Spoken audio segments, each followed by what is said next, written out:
Bonsoir à toutes et à tous et bienvenue sur Ferraille Média pour une nouvelle édition d'Actualité Brûlante. Marie-Gaëlle Villemé pour la présentation de ce bulletin. Le président du Conseil présidentiel de transition, Laurent Saint-Cyr, à son retour de la 80e Assemblée générale de l'ONU, a annoncé avoir obtenu des promesses de soutien international pour Haïti.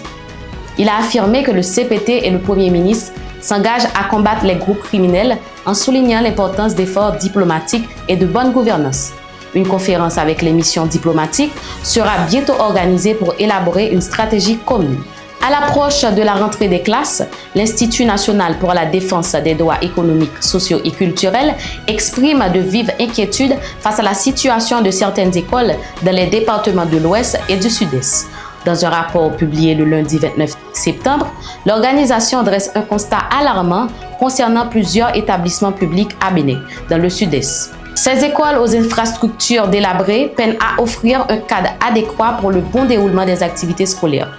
Face à ce tableau préoccupant, l'Institut national pour la défense des droits économiques appelle les autorités à agir rapidement afin de garantir le respect du droit à l'éducation pour tous les écoliers haïtiens.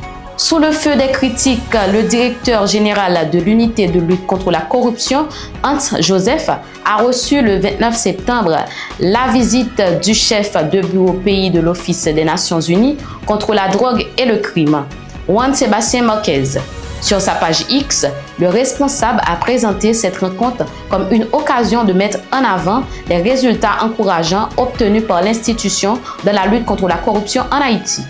À la tête de l'ULCC depuis 6 ans, Hans Joseph insiste sur l'importance du partenariat stratégique avec l'ONUDC qui, selon lui, a renforcé l'efficacité des actions menées.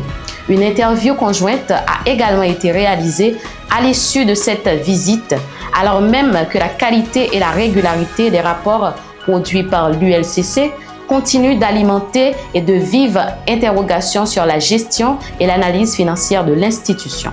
Ce matin, une fusillade menée par le groupe armé Vivre Ensemble près de la base de l'UDMO à Champ-de-Mars a semé la panique. 2 civils, dont une marchande et une personne muette, ont été blessés. Malgré l'intervention policière, des tirs occasionnels se poursuivent, renforçant la peur des habitants face à une insécurité persistante. Sur le plan international, le documentaire Haïti, la mainmise des gangs de France 24, réalisé par Catherine Norris-Trent et Roméo Langlois, a remporté le prix DIG 2025 du meilleur reportage long à Modène en Italie. Ce reportage de 52 minutes, déjà primé au laurier de l'audiovisuel, met en lumière l'influence de Jimmy Cherizier, alias Barbecue, et des gangs qui contrôlent plus de 80% de Port-au-Prince.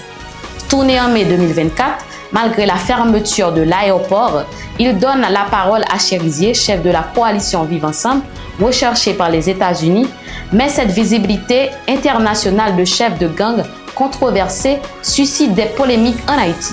Certains journalistes locaux ayant interviewé ces figures font l'objet de mandats de recherche, tandis que le Conatel a exigé en novembre 2024 la suspension de l'émission Boucanter la parole de Radio Méga, accusée de diffuser leur propagande.